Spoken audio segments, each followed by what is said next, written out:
which is the first chapter of science of class 9.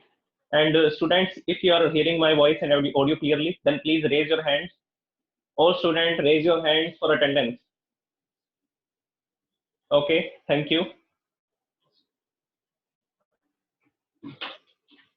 Yesterday we have discussed about the matter, कि matter क्या होता है, जो भी स्पेस ऑक्यूपाई करता है और जिसके पास मास होता है, हमने उसको मैटर बोला था। और मैटर किससे मिलकर के बना होता है? तो आंसर है पार्टिकल से मिलकर के बना होगा। जो पार्टिकल्स का साइज है वो बहुत ही छोटा होता है और ये लार्ज नंबर के अंदर होते हैं। इसी तरह से मैटर पार्टिकल से मिलकर के बना है, तो पार्टिकल्स की कुछ प्रॉपर्टीज भी होंगी। तो हमने उन प्रॉपर्टीज को डिस्कस किया था, जिसके अंदर आपने 4 कैरेक्टरिस्टिक पढ़ी थी।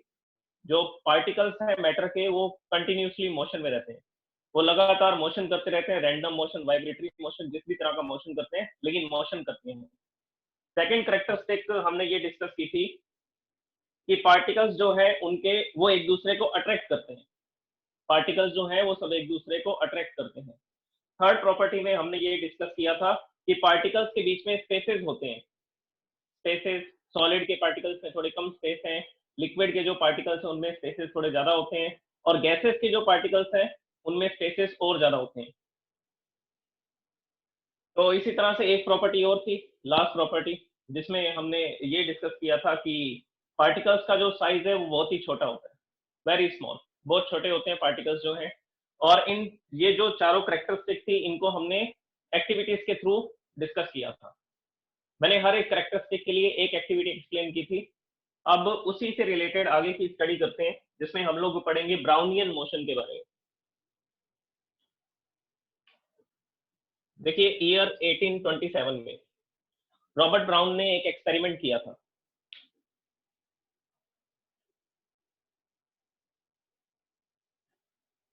रॉबर्ट ब्राउन ने एक एक्सपेरिमेंट किया था जिसमें उन्होंने पॉलन ग्रेन का यूज किया था।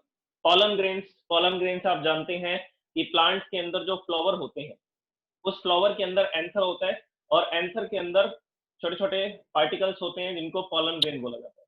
और ये येलो कलर के पार्टिकल्स होते हैं, इनको मेल गैमेट या मेल सेक्स सेल भी बोला जाता है।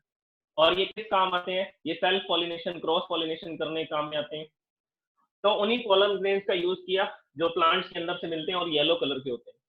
देखिए, इसका नाम ब्राउनियन मोशन क्यों रखा गया?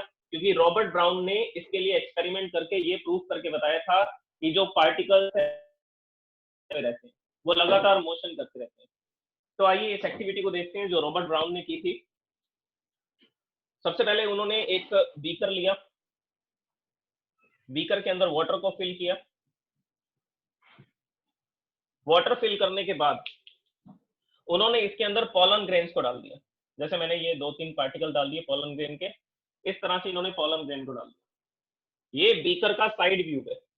साइड व्यू से पता नहीं लगेगा, हम इसको ऊपर से देखेंगे, टॉप से देखेंगे, तो इसका टॉप व्यू कुछ इस तरह का होगा, जिसमें आपको यहाँ पर पॉलन ग्रेन के पार्टिकल्स दिखाई देंगे। और माइक्रोस्कोप के थ्रू देखना पड़ेगा इन पार्टिकल्स को, क्योंकि ये पॉलन ग्रेन के पार्टिकल बहुत छोटे होते हैं। ये सेल्स होते हैं, मेल गैमेट बोला जाता है जिनको। और ये पार्टिकल है वाटर के। अब जो वाटर के पार्टिकल्स हैं वो तो काफी छोटे हैं, उनको देखने के लिए इलेक्ट्रॉन माइक्रोस्कोप की जरूरत पड़ती है। और ये जो पार्टिकल्स हैं ये है पॉलन ग्रेन। अब उन्होंने ये देखा कि जैसे ही उन्होंने पॉलन ग्रेन को वाटर के अंदर ऐड किया, तो ये पॉलन ग्रेन के पार्टिकल स्टेशनरी नहीं रहे, ये रेस्ट में नहीं रहे, ये किस में आ गए? ये मोशन में आ गए। और कैसा मोशन कर रहे थे? Random motion. जैसे ये पार्टिकल कभी इस डायरेक्शन में जा रहा है, तो फिर इसके चलने की डायरेक्शन चेंज हो जाती है, फिर इस डायरेक्शन में जाता है, फिर इस डायरेक्शन में, फिर इस डायरेक्शन में, फिर इस डायरेक्शन में। तो इसके चलने की जो डायरेक्शन है वो फिक्स नहीं। इसके लिए मैंने कल एक वर्ड यूज किया था, जिगजैग मोशन। जिगजैग मोशन, या आप इसको रैंडम मोशन भी बोल सकते हैं। तो रैंडम मोशन के कारण ये रैंडम मोशन दिखा रहा है जो पॉलन ग्रेन का पार्टिकल है। अब ये रैंडम मोशन क्यों दिखा रहा है?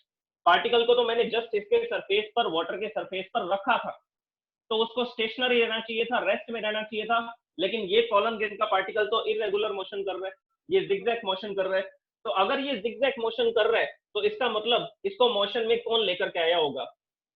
क्योंकि यहाँ पर जो पार्टिकल्स हैं, ये जो वाटर के पार्टिकल्स थे, ये इसको मोशन में लेकर के आएंगे, जिनको मैंने ब्लू मार्कर से, ब्लू पेन से बनाया है। अब ये जो पार्टिकल्स हैं ये कंटिन्यूसली इरेगुलर जिगजैग मोशन कर रहे हैं।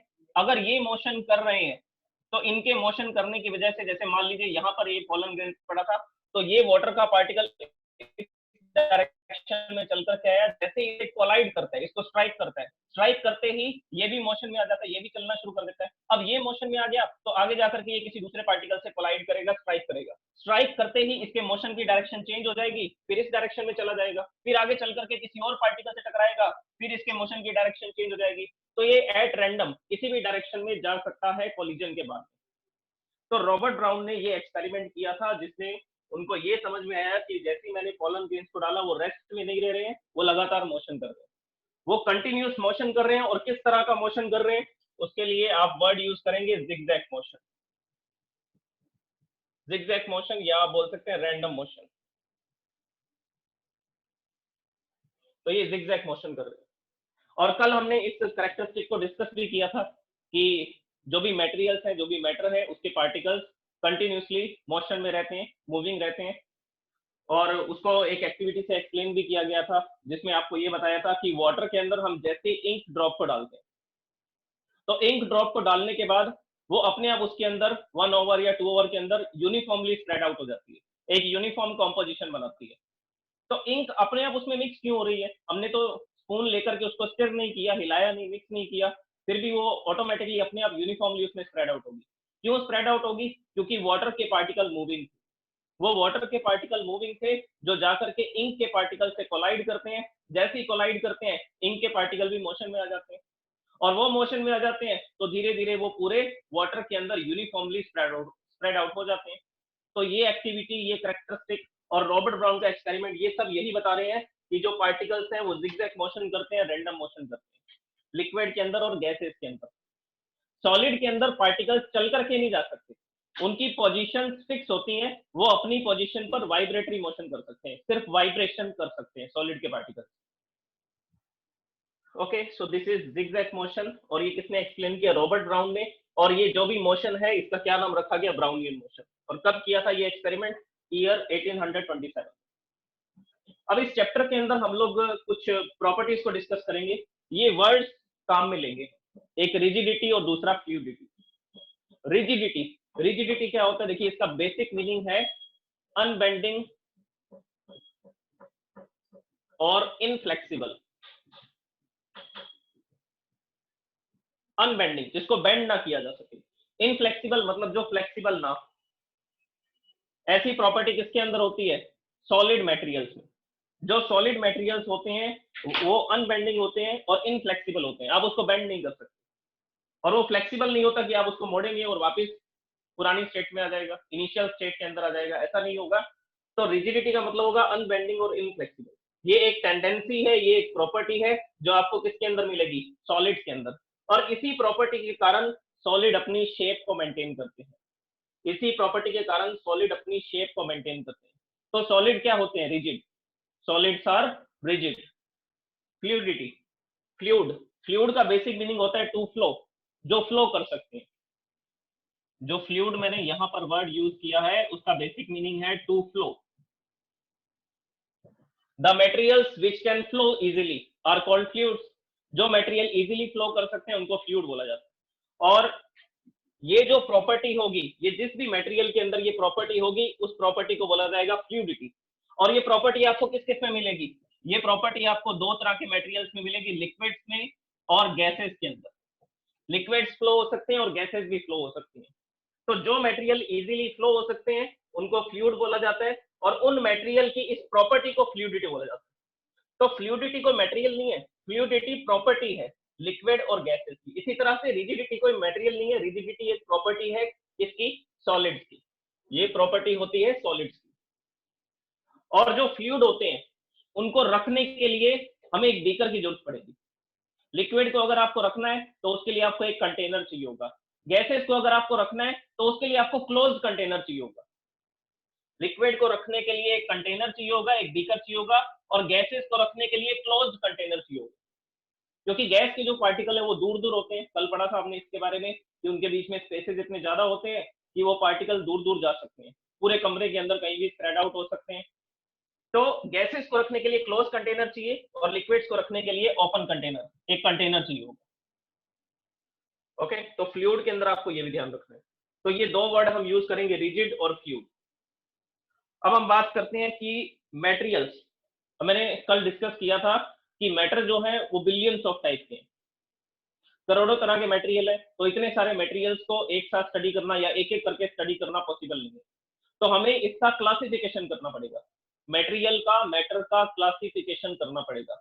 और क्लासिफिकेशन के हमारे पास कई तरीके हैं, लेकिन इस चैप्टर के अंदर हम जो मेथड यूज करने वाले हैं वो है फिजिकल प्रॉपर्टी। फिजिकल प्रॉपर्टी कौन सी प्रॉपर्टी? स्टेट। फिजिकल प्रॉपर्टीज बहुत सारी हो सकती हैं। फिजिकल प्रॉपर्टी का मतलब है उसकी अपीयरेंस कैसी है, वो कैसा दिखाई देता है, ठीक है। तो सबसे पहली प्रॉपर्टी हम जो यूज करेंगे इसको क्लासिफाई करने के लिए, मटेरियल्स को क्लासिफाई करने के लिए, वो प्रॉपर्टी होगी स्टेट। हम मटेरियल की स्टेट के बेस पर उसको क्लासिफाई करेंगे। कलर भी हो सकता है, सभी मटेरियल्स के कलर अलग अलग है, वो भी एक फिजिकल प्रॉपर्टी है। टेम्परेचर, वो भी एक फिजिकल प्रॉपर्टी है। तो हम लोग मटेरियल्स को क्लासिफाई करने के लिए स्टेट का यूज कर रहे हैं। So state is a physical property. तो फिजिकल प्रॉपर्टीज के बेस पर हम मटेरियल्स को क्लासिफाई करेंगे on the basis of the state of the material. अब हमारे आसपास जो भी मटेरियल दिखते हैं वो ज्यादातर कौन सी स्टेट में दिखाई देते हैं? वो ज्यादातर हमें मिलते हैं सॉलिड स्टेट में, लिक्विड स्टेट में और गैसियस स्टेट के अंदर। तो उसी के बेस पर हम लोग इसको कैटेगराइज करते हैं कि सॉलिड मटेरियल्स की क्या क्या प्रॉपर्टीज होती हैं, लिक्विड मटेरियल्स की क्या प्रॉपर्टीज होंगी और गैसियस मटेरियल की क्या प्रॉपर्टीज होंगी। कल मैंने आपको नोट सेंड किए थे, उसके अंदर आपको ये टेबल दिखेगी जिसमें लिखा होगा सॉलिड, लिक्विड और गैसेस का डिफरेंस। देखिए सॉलिड, लिक्विड और गैसेस, इन सबकी प्रॉपर्टीज हम लोग कंपैरिजन में स्टडी करेंगे। एक टेबल बनाऊंगा मैं जिसमें सॉलिड, लिक्विड, गैसेस तीनों एक साथ लिख दूंगा, कंपैरिजन में स्टडी करेंगे, जिससे आपको याद भी रहेगा कि सॉलिड, लिक्विड और गैसेस में क्या क्या डिफरेंसेस होते हैं और क्या क्या सिमिलैरिटीज होती है। तो मैं उसकी टेबल बनाता हूं, देखिए, और एक एक प्रॉपर्टी को डिस्कस करते हैं। सबसे पहला solid, second state is liquid and third state is gas. अब देखिए सॉलिड की सबसे पहली प्रॉपर्टी, सबसे फर्स्ट प्रॉपर्टी है कि पार्टिकल्स के बीच में जो स्पेस है वो मिनिमम होता है सॉलिड्स के अंदर। Spaces between the particles of solids are minimum। Solid के पार्टिकल्स के बीच में स्पेस बहुत कम होते हैं। लिक्विड में देखिए फर्स्ट पॉइंट क्या लिखेंगे, स्पेसेस जो हैं, spaces are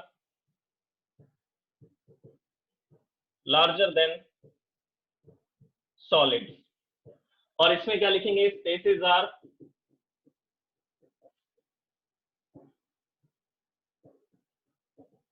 larger than gases. Solid के पार्टिकल्स में स्पेसेस सबसे कम है। सॉलिड के अंदर देखिए पार्टिकल्स किस तरह से रहते हैं, ये सॉलिड मैंने बनाया और इसके अंदर जो भी पार्टिकल्स हैं वो अपनी पोजीशन पर रहेंगे, वो किसी भी तरह का स्ट्रेट लाइन मोशन नहीं कर सकते, रेक्टिलिनियर मोशन नहीं कर सकते, रैंडम मोशन नहीं दिखाएंगे। तो ये पार्टिकल्स अपनी जगह पर रहते हैं और अपने आसपास के पार्टिकल्स को अट्रैक्ट करते हैं। और ये पार्टिकल सिर्फ एक ही तरह का मोशन दिखाते हैं, सॉलिड के जो पार्टिकल्स हैं वो सिर्फ एक ही तरह का मोशन दिखाते हैं, दैट इज वाइब्रेटरी मोशन। तो यहाँ पर इनके बीच में स्पेसेस बहुत कम है। लिक्विड को रखने के लिए मैंने अभी आपको बताया लिक्विड एक फ्लूइड है और फ्लूइड को रखने के लिए कंटेनर की जरूरत पड़ेगी। तो कंटेनर के अंदर जैसे ही मैंने किसी लिक्विड को डाला तो वो पार्टिकल इस तरह से रहते हैं, इनके बीच में स्पेसेस जो हैं वो सॉलिड से ज्यादा है। और गैसेस के अंदर, गैसेस को रखने के लिए हमें किसकी जरूरत पड़ेगी, क्लोज कंटेनर की, क्लोज कंटेनर की जरूरत पड़ेगी। और इनके बीच में जो स्पेसेस होंगे वो काफी ज्यादा होंगे, वो लिक्विड से ज्यादा होंगे। तो ये सॉलिड के पार्टिकल्स हैं जिसमें स्पेसेस मिनिमम है, और लिक्विड के जो पार्टिकल्स हैं उसमें स्पेसेस ज्यादा हैं, किससे, सॉलिड से। और गैसेस के जो पार्टिकल्स हैं उनके स्पेसेस लिक्विड से ज्यादा है, larger than gas, larger than it is liquid. Spaces are larger than liquid, liquid से ज्यादा स्पेसेस है। Okay, this is the first point. अब सेकंड पॉइंट देखिए, इसमें सेकंड पॉइंट में हमने ये देखा था मैंने आपको कल ये कैरेक्टरिस्टिक डिस्कस की थी कि पार्टिकल्स कंटिन्यूसली मोशन में रहते हैं। तो अब इसी स्ट्रक्चर के बेस पर देखिए, यहाँ पर जो पार्टिकल्स हैं वो रैंडम मोशन नहीं कर सकते हैं, स्ट्रेट लाइन सीधा चल करके नहीं जा सकते। तो ये पार्टिकल अपनी जगह पर वाइब्रेशन कर रहे हैं, ये सब पार्टिकल्स अपनी जगह पर वाइब्रेशन कर रहे हैं, एक्स वाई और जेड डायरेक्शन के अंदर किसी भी डायरेक्शन में ये वाइब्रेशन कर सकते हैं। लिक्विड के अंदर देखिए पार्टिकल किस तरह के मोशन करेंगे, ये स्ट्रेट लाइन मोशन कर सकते हैं। अब स्ट्रेट लाइन मोशन देखिए किस तरह से करेगा, मैं आपको 3D के अंदर एक्सप्लेन करता हूं। देखिए ये जो है ये है X axis, this is Y axis and this is Z axis, और ये हमारा है पार्टिकल। अब पार्टिकल देखिए अलोंग एक्स एक्सिस जा रहा है, पार्टिकल ऐसा स्ट्रेट लाइन में चल करके जा सकता है, तो इसको बोलेंगे the motion along X axis. और ऊपर की तरफ अगर जा रहा है तो it is moving along Y axis, और ऐसा सामने की तरफ चल करके आ रहा है तो it is moving along Z axis. अब देखिए ये ऐसा मोशन कर रहा है तब भी स्ट्रेट लाइन है, ऐसा जा रहा है तब भी स्ट्रेट लाइन है, ऐसा जा रहा है तब भी स्ट्रेट लाइन मोशन। इसके अलावा ये स्पिन कर सकता है, ये अपनी ही जगह पर इस तरह से ऐसा स्पिन कर सकता है, या अलोंग वाई एक्सिस ये ऐसा रोटेट कर सकता है, या अलोंग जेड एक्सिस ये इस तरह से ऐसा रोटेट कर सकता है। तो या तो ये स्पिन कर, देखिए मोशन कितनी तरह के होते हैं, ये सब स्ट्रेट लाइन मोशन है, ये वाला along X axis, along Y axis, along Z axis, ये स्ट्रेट लाइन मोशन हुए। उसके बाद ये along Y axis rotatory motion कर रहा है, अलोंग जेड एक्सिस ये रोटेटरी मोशन कर रहा है। तो अब देखिए ये जो लिक्विड के पार्टिकल है ये कितने तरह का मोशन कर सकते हैं, ये वाइब्रेटरी मोशन कर सकते हैं, पार्टिकल अपनी जगह पर ऐसा वाइब्रेट भी कर सकता है, और ये ऐसा स्ट्रेट लाइन में सीधा चल करके भी जा सकता है, along X axis, along Y axis या अलोंग जेड एक्सिस, किसी भी एक्सिस पर। और इसके अलावा ये किस तरह का मोशन कर सकता है, ये रोटेटरी मोशन भी कर सकता है, ये स्पिन भी कर सकता है, ऐसा घूम भी सकता है, इस तरह से ये रोटेटरी मोशन भी कर सकते हैं पार्टिकल। तो सॉलिड में सिर्फ एक ही तरह का मोशन है, सॉलिड के पार्टिकल सिर्फ वाइब्रेशन करते हैं, लिक्विड के पार्टिकल कई तरह के मोशन दिखा सकते हैं, स्ट्रेट लाइन मोशन दिखा सकता है, वाइब्रेशन भी कर सकता है, और उसके साथ साथ वो रोटेशनल मोशन या स्पिन भी कर सकता है। गैसेस के साथ भी सेम है, गैसेस के अंदर गैसेस के पार्टिकल भी अपनी जगह पर वाइब्रेशन कर सकते हैं, उसके अलावा वो along X axis, along Y axis या अलोंग जेड एक्सिस भी चल सकते हैं। इसके साथ साथ वो अपनी जगह पर स्पिन भी कर सकता है, घूम भी सकता है, और ये पार्टिकल रोटेट भी कर सकता है। जैसे कि ऑक्सीजन का मॉलिक्यूल होता है, इसको O2 लिखा जाता है, ऑक्सीजन गैस। अब इसके अंदर देखिए ऑक्सीजन के अंदर यहाँ पर ये एक ऑक्सीजन का पार्टिकल है और ये दूसरा ऑक्सीजन का पार्टिकल, तो ये दोनों इस तरह से एक दूसरे के अराउंड रोटेट कर सकते हैं, ये ऐसा रोटेट कर सकते हैं, this is known as rotation along Y axis, और दूसरा ये रोटेशन अलोंग जेड एक्सिस, ऐसा भी रोटेट हो सकते हैं। तो गैसेस के particle vibration, straight line motion मतलब रेक्टिलिनियर मोशन, और उसके साथ साथ रोटेशनल मोशन, तीनों तरह का मोशन दिखा सकते हैं। अब हम इसका सेकंड पॉइंट लिखते हैं। Now I am erasing the diagram.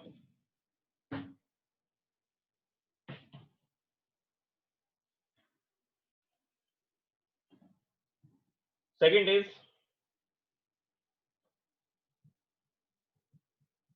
particles of solids represent vibrational motion. जो सॉलिड के पार्टिकल है वो सिर्फ रिप्रेजेंट करते हैं वाइब्रेशनल मोशन, जबकि लिक्विड और गैसेस में क्या लिखेंगे, particles can move at random, randomly move कर सकते हैं किसी भी डायरेक्शन में। और कौन कौन से मोशन दिखाएंगे, ये रेक्टिलिनियर मोशन दिखा सकता है पार्टिकल, और इसके साथ साथ ये पार्टिकल्स, लिक्विड के जो पार्टिकल्स हैं वो वाइब्रेशन कर सकते हैं, और इसके अलावा ये क्या कर सकते हैं, ये रोटेशन भी कर सकते हैं। तो तीन तरह के मोशन दिखा सकते हैं लिक्विड के पार्टिकल्स। इसी तरह से गैसेस के अंदर जो लिखा जाएगा वो आएगा सेम जो हमने लिक्विड्स के अंदर लिखा, ये भी रैंडम मोशन दिखाएंगे।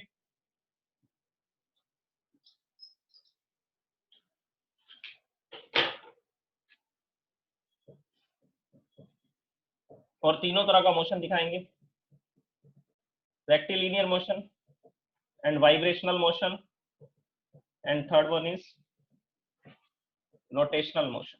तो ये रोटेशनल मोशन भी दिखा सकते हैं। This is the second point of solid, liquid and gases. अब थर्ड पॉइंट में देखिए, फोर्स ऑफ अट्रैक्शन। यहां पर हम डिस्कस करेंगे फोर्स ऑफ अट्रैक्शन के बारे में थर्ड पॉइंट में। Force of attraction between the particles of solids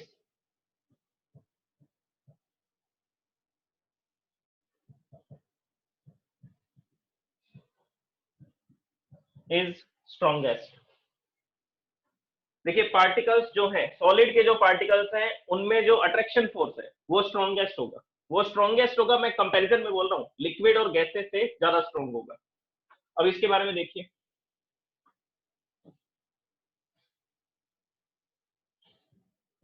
ये है सॉलिड, ये इसके पार्टिकल्स हैं,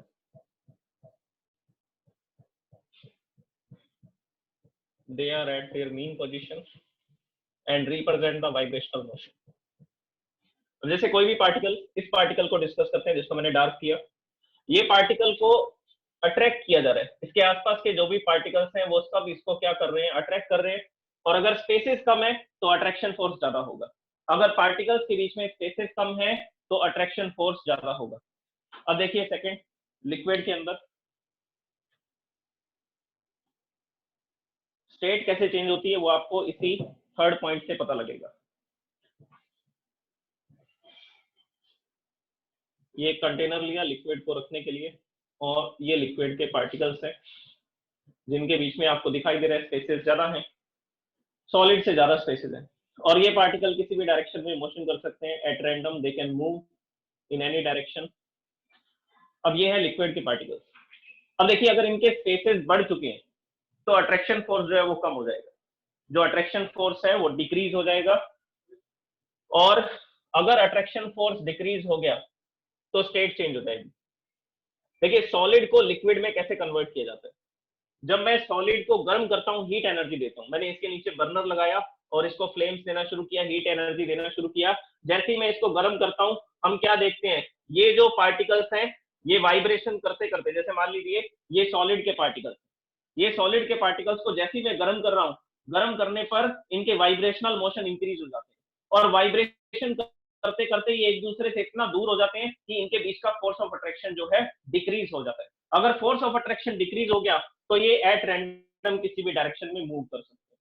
तो सॉलिड लिक्विड में क्यों कन्वर्ट हो रहा है, जब हम इसको हीट एनर्जी देते हैं, हीट एनर्जी देने से इन पार्टिकल्स का मोशन इंक्रीज हो जाता है, और मोशन इंक्रीज होने से ये एक दूसरे से इतना दूर हो जाते हैं, सेपरेट आउट हो जाते हैं कि एक दूसरे पर अट्रैक्शन फोर्स नहीं लगा पाते। अगर अट्रैक्शन फोर्स नहीं लगा पाते तो ये लिक्विड स्टेट में आ गए। अब मैं लिक्विड को गर्म करूंगा तो आप सोचिए क्या होगा, लिक्विड को गर्म करने पर वो गैसियस फॉर्म में कन्वर्ट हो सकता है।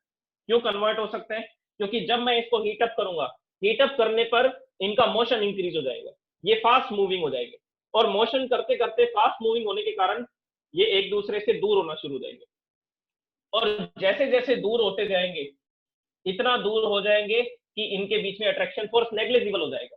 अगर अट्रैक्शन फोर्स नेग्लिजिबल हो जाएगा तो हम बोलेंगे ये कौन सी स्टेट में आ गया, ये गैसियस स्टेट के अंदर आ गया। तो सॉलिड का लिक्विड में कन्वर्ट होना, लिक्विड का गैस में कन्वर्ट होना, मतलब कि स्टेट का चेंज होना। जो स्टेट चेंज हो रही है वो किस कारण से चेंज हो रही है, क्योंकि फोर्स ऑफ अट्रैक्शन डिक्रीज होता जा रहा है। फोर्स ऑफ अट्रैक्शन क्यों डिक्रीज हो रहा है, क्योंकि क्या इंक्रीज होते जा रहे हैं, मोशन। इन पार्टिकल्स के क्या इंक्रीज होते जा रहे हैं, मोशन इंक्रीज होते जा रहे हैं, ये फास्ट मूविंग होते जा रहे हैं। सॉलिड को गर्म किया तो इसके पार्टिकल्स ने मोशन, वाइब्रेशनल मोशन इंक्रीज हो गया, वाइब्रेशनल मोशन इंक्रीज होने से इनके बीच के स्पेसेस बढ़ गए, स्पेसेस बढ़ने से ये लिक्विड स्टेट में आ गया, फोर्स ऑफ अट्रैक्शन कम हो गया, अब पार्टिकल किसी भी डायरेक्शन में रैंडमली मूव कर सकते हैं। अब हम क्या करेंगे, लिक्विड को गर्म करेंगे। लिक्विड को गर्म करने का मतलब है कि इसके पार्टिकल का मोशन इंक्रीज हो जाएगा। अगर ये पार्टिकल फास्ट मूविंग हो जाएंगे तो ये इतना फास्ट मूविंग होने के कारण एक दूसरे से दूर होते जाएंगे। जैसे जैसे दूर होते जाएंगे ये कौन सी स्टेट में चले जाएंगे, ये गैसियस स्टेट में चले जाएंगे। मतलब कि अब ये पार्टिकल्स के बीच में अट्रैक्शन फोर्स जो है वो खत्म हो चुका है, नेग्लिजिबल है, बिल्कुल जीरो के बराबर हो चुका है अट्रैक्शन फोर्स। तो इसका मतलब वो कौन सी स्टेट में आ गया, वो गैसियस स्टेट में आ गया। Next, okay, some students have doubts.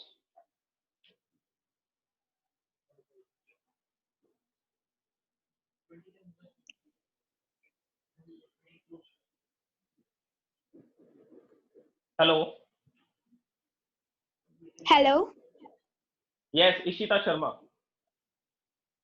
Sir, आपने कहा था कि सॉलिड्स रिजिड होते हैं और वो बैंड नहीं हो सकते, लेकिन सर सॉलिड्स तो बैंड हो सकते हैं लेकिन गैस और लिक्विड बैंड नहीं हो सकता। देखिए सॉलिड्स अनबेंडिंग उसको इसलिए बोला गया है कि आपको उसके ऊपर लार्ज फोर्स लगाना पड़ेगा, तब जाकर के आप उसको बेंड कर सकते हैं। अदरवाइज अगर मैंने उसको ऐसा रख दिए तो अपने आप तो बेंड नहीं हो रहा ना, वो ऑटोमेटिकली अपने आप बेंड नहीं हो रही। वो स्मॉल फोर्स लगा रहा हूँ, जैसे ही मेरे पास मार्कर है, मैंने इस पर ये स्मॉल फोर्स लगाया, ये बेंड नहीं हो रहा, तो इसीलिए इनको अनबेंडिंग बोला जा रहा है। जैसे कि हम आयरन की बात करते हैं, आयरन की हमारे पास एक रोड है, आप फोर्स लगा रहे हैं, उसको बेंड नहीं कर पा रहे हैं क्योंकि उसकी टेंसाइल स्ट्रेंथ बहुत ज्यादा है। उसकी टेंसाइल स्ट्रेंथ बहुत ज्यादा है, वो टेंशन को सहन कर सकता है। ठीक है, तो इस वजह से उनको रिजिड बोला जाता है सॉलिड्स को।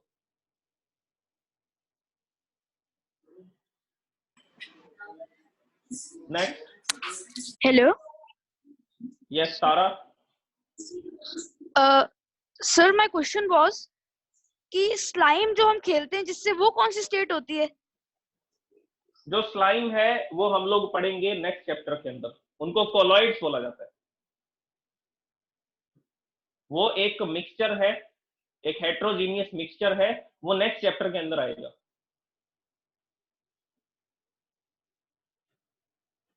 वो एक मिक्सचर है, प्योर सब्सटेंस नहीं है वो। सर। यस लक्षित Taneja. Yes, sir. Sir, please explain again the theory of Robert Brown. Robert brown की थ्योरी। ओके, देखिए इसमें मैंने आपको ये बताया था कि पार्टिकल्स जो हैं वो कंटिन्यूसली मोशन में रहते हैं। इस प्रॉपर्टी को डिस्कवर किया था रॉबर्ट ब्राउन ने, और उन्होंने एक एक्सपेरिमेंट किया था। उस एक्सपेरिमेंट में उन्होंने वाटर का यूज किया था।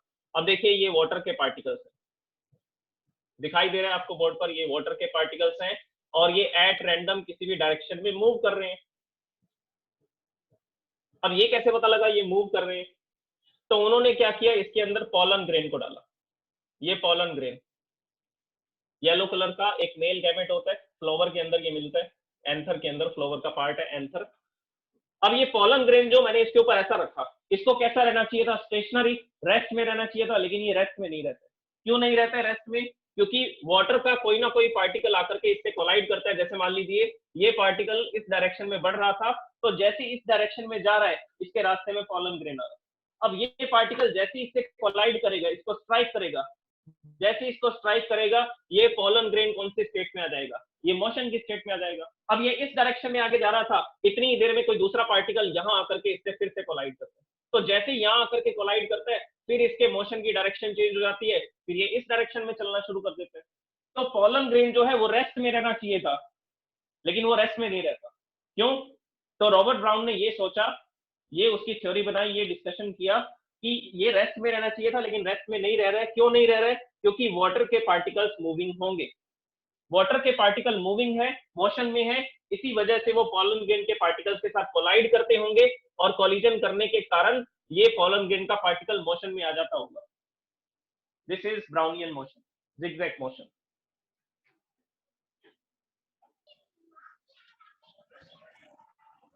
Atul. Hello, sir. Yes, next student. Yes, hello.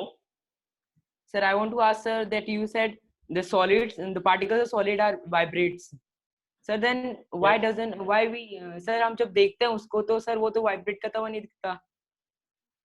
देखिए जो पार्टिकल्स है उनका साइज बहुत छोटा है, हम उनको नेक्ड आई से नहीं देख सकते। इवन इलेक्ट्रॉन माइक्रोस्कोप, जो भी माइक्रोस्कोप यूज किए जाते हैं उनको देखने के लिए, उससे भी वो क्लियरली विजिबल नहीं होता। तो हमें ये नहीं दिख रहा कि वो वाइब्रेशन कर रहे हैं, लेकिन वाइब्रेशन कर रहे हैं या मोशन कर रहे हैं, इसका कैसे पता लग रहा है? इसका पता लग रहा है उसके टेम्परेचर से। कल हमने ये डिस्कस किया था कि मोशन का, टेम्परेचर का जो रिलेशन है वो पार्टिकल्स के मोशन के साथ में है। Next. Sir, Tanishka Arora. sir, does Brownian motion increases with increase in temperature? Yes yes obviously. Sir, अगर मैं then वाटर का यस, अगर मैं इसका टेम्परेचर इंक्रीज करूंगा वाटर का, तो आप देखेंगे कि पॉलन ग्रेन का मोशन भी इंक्रीज हो जाएगा। क्यों इंक्रीज हो Sir, जाएगा? then क्योंकि जो मैं हीट एनर्जी दूंगा, वो हीट एनर्जी से वाटर के पार्टिकल्स की काइनेटिक एनर्जी बढ़ेगी, वो फास्ट Sir, मूविंग हो then जाएंगे। sir- अगर ये fast, wait for 1 minute, I will explain. अब जैसे ही इनका मोशन इंक्रीज हो जाएगा तो वो फास्ट मूविंग होंगे, तो वो ज्यादा हाई वेलोसिटी से इस पॉलन ग्रेन के पार्टिकल से कोलाइड करेंगे, तो आप देखेंगे पॉलन ग्रेन का जो मोशन है वो भी इंक्रीज हो जाएगा, उनकी वेलोसिटी भी बढ़ जाएगी। Now ask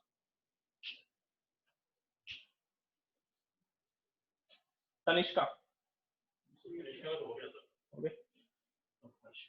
okay, Harshita Saxena. हाँ जी सर, मेरा ये क्वेश्चन है कि यह एक बार फ्लूइडिटी एक बार वापस एक्सप्लेन कर दीजिए। Fluidity, okay, I will explain. देखिए, फ्लूइड का मतलब होता है टू फ्लो इजीली। जो मटेरियल, जो सब्सटेंसेस इजीली फ्लो हो सकते हैं उनको फ्लूइड बोला जाता है। तो इसी के नाम पर हमने एक प्रॉपर्टी बना दी, फ्लूइडिटी। लिक्विड फ्लो हो सकते हैं, पानी फर्श पर गिर जाता है तो वो बहने लगता है, रिवर्स के अंदर वाटर फ्लो होता है, जो गैसेज है वो मूविंग है। तो जो गैसेज और लिक्विड मोशन फ्लो कर रहे हैं, इसी वजह से उनको क्या बोला जा रहा है, इसी वजह से हमने उनका नाम रखा फ्लूइड। और ये जो प्रॉपर्टी है फ्लो करने वाली, उसको फ्लूइडिटी बोला जाता है। यस, भूमिका। भूमिका, Sir, please Next. explain. yes, ask. Please explain that what is the role of rotational and vibrational motion in gaseous and liquid state? Rotational और वाइब्रेशनल मोशन, मोशन किसी भी तरह का हो, सबका रोल है टेम्परेचर। अगर मोशन इंक्रीज होगा तो टेम्परेचर इंक्रीज होगा। अब जैसे मान लीजिए मैंने लिक्विड को हीट एनर्जी दी, लिक्विड को जैसे ही मैं हीट एनर्जी दूंगा तो उससे उसका सब तरह का मोशन इंक्रीज होगा। रेक्टिलिनियर मोशन, वो स्ट्रेट लाइन में एक्स डायरेक्शन में जा रहा है तो फास्ट मूविंग हो जाएगा। अगर वो वाइब्रेशन कर रहा है तो वाइब्रेशनल मोशन इंक्रीज हो जाएगा। अगर उस समय पर वो पार्टिकल रोटेशनल मोशन कर रहा था तो उसका रोटेशनल मोशन इंक्रीज हो जाएगा। तो हीट एनर्जी देने से मोशन इंक्रीज होता है, और मोशन इंक्रीज होना ये हमें कैसे पता, ये हम कैसे सेंस करेंगे, उसके टेम्परेचर से। तो मोशन किसी भी तरह का हो। Okay, next is Taushik. Yes mister Good afternoon, sir. गुड आफ्टरनून। Sir, am I clear to you?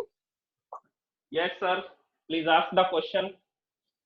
Sir, I was saying that कि अगर solid के particles regularly move कर रहे हैं तो उसका Okay. temperature क्यों नहीं बढ़ता? टेम्परेचर क्यों नहीं बढ़ता? टेम्परेचर इसलिए नहीं बढ़ रहा क्योंकि उनका मोशन आसपास की जो सराउंडिंग है उस पर डिपेंड करेगा ना। जैसे मान लीजिए अभी मेरे पास ये मार्कर है हाथ में, ये पेन है, इसका टेम्परेचर रूम टेम्परेचर से हम लोग एक्सप्लेन कर सकते हैं। जैसे कि अभी रूम टेम्परेचर 25 डिग्री सेल्सियस है, तो इस मटेरियल का टेम्परेचर भी 25 डिग्री सेल्सियस होगा। क्यों? क्योंकि यहाँ पर आसपास एयर के पार्टिकल्स हैं, तो एयर का पार्टिकल आकर के इससे टकराता है, कोलाइड करता है। अब यहाँ पर जो पार्टिकल है वो वाइब्रेशन कर रहा है, वो वाइब्रेशन कर रहा है जिससे इसका टेम्परेचर भी 25 है। बाहर से जो एयर का पार्टिकल चल करके आ रहा है उसका टेम्परेचर भी 25 है। तो अगर वो पार्टिकल इससे आकर के टकराएगा, एनर्जी का एक्सचेंज नहीं हो पाएगा क्योंकि दोनों का टेम्परेचर सेम है। एनर्जी के एक्सचेंज के लिए टेम्परेचर डिफरेंस चाहिए। जैसे मान लीजिए ये आइस थी और आइस जो है वो 0 डिग्री सेल्सियस पर है, अब रूम टेम्परेचर है 25 डिग्री सेल्सियस, तो एयर का पार्टिकल चल करके आता है और आइस के इस ऑब्जेक्ट के साथ टकराता है। जैसे ही कोलाइड करता है, अब आप देखेंगे कि 25 डिग्री सेल्सियस का जो एयर पार्टिकल आया उसके पास ज्यादा एनर्जी थी, और यहाँ पर 0 डिग्री सेल्सियस का जो मटेरियल है उसके पास कम एनर्जी है, उसके मोशन कम है। तो जैसे ही वो इससे कोलाइड करेगा, कोलाइड करते ही एनर्जी एक्सचेंज होगी और वो एयर का पार्टिकल अपनी एनर्जी इस आइस को दे देगा।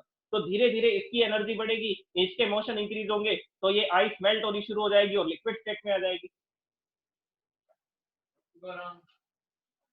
ये सब पूरा नहीं होगा। Good afternoon, sir. Yes Gaurang. Sir, my question is that in which state does the plastic comes? In which Polythene. state does the Polythene comes. Polythene. polythene solid state में? So, sir, but it can be bent and it can be bent very easily. हाँ जी, वो bend हो सकता है, no doubt, लेकिन वो कौन सी state में है? वो अपनी शेप को चेंज नहीं कर रहा। वो अपनी शेप और साइज को चेंज नहीं कर रहा, तो वो सॉलिड स्टेट में है। मैंने रिजिड वर्ड सिर्फ उनके लिए यूज किया है जैसे कि जो मेटल्स है उनको आप रिजिड बोल सकते हैं। Most of the solids are rigid.